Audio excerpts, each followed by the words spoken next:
من القلب إلى القلب أزف عبير أشجاني، شذاها الحب والود يفوح هدى بإيماني.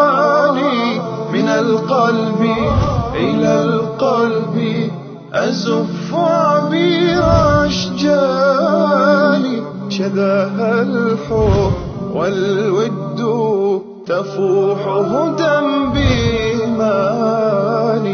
كتاب الله يجمعنا وهدي نبيه الغالي، وتوحيد لأمتنا بحب الصحب والآل. من القلب. گفته شده 3 چیز خداوند پنهان کرده در 3 چیز که غنیمت بشمارید. رضایت خدا و خوشنودی الله در لابلای طاعات و بندگی ما پنهان است. یعنی ما نمیدونیم در کدام طاعت رضایت بیشتره.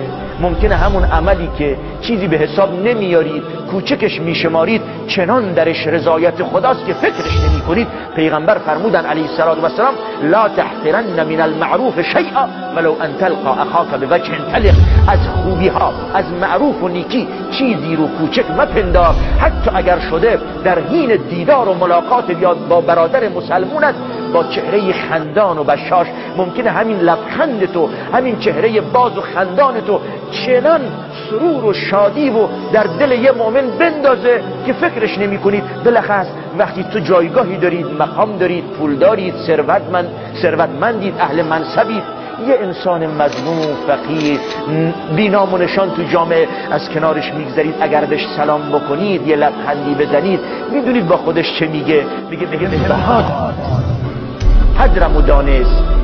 فکر نمی کنید که این بنده خدا چقدر خوشحال می شود، چقدر لذت می برد از سلام تو، از روی خوش تو. خیلی وقتا ما بدون اینکه خودبین باشیم و از کنار مردم میگذاریم، سرمون رو پایین میندازیم، سلام میکنیم، یه سلام سرد، یه سلام نمی کنیم. اما نمیدونید که این سلام سرد، این سلام علیک نکردن چقدر تأثیر منفی میتونه تو دل این بنده خدا بذاره. و این بنده خدا ممکنه مظلومه، ممکنه فقیر، ممکنه مسکینه، پیش خدا قدر و منزلت داره. و نکته دوم، خشم و غضب خداست. خشم و غضب خدا در معاصی پنهان است. یعنی نگو این مکروهه، این گناه کوچکه، این همه انجام میدن، منم انجام میدم. ممکنه همون عمل کوچک که گناهه درش خشم و غضبی باشه که انسان رو بدبخت بکنه. ایاکم و محقرات الذنوب، بر حذر باشید از گناههای کوچک. نگو چون گناههای کوچک ممکنه یه وقت به نحوی همون گناه کوچک تو رو هلاک بکند. و مورد سوم، گفته شده که محبت خدا و دوستی خدا نسبت به بندگانش پنهان است. ما نمیدونیم که خدا کدوم بنده اش رو بیشتر دوست داره. ما نمیدونیم. ممکنه همون بنده خدایی که ما چیزی به حسابش نمیاریم پیش خدا قدر و منزلت و جایگاه والایی دارد و جزو اولیای مقرب الله جل شأنه. ما که نمیدونیم، خبر از اسرار مردم نداریم، خبر از دل و باطن مردم نداریم، خبر از نهانها و خلوتها نداریم.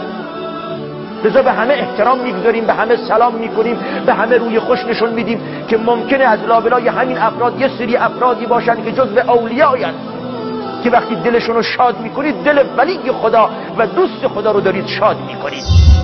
لذا پرهیز بکنید از ناراحت کردن مردم و بندگان خدا.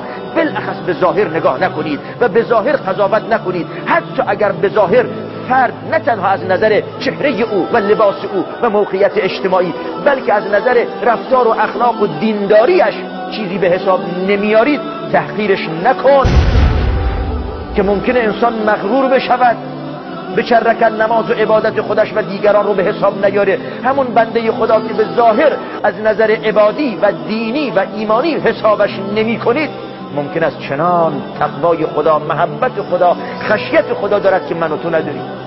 خبر نداریم از دل مردم.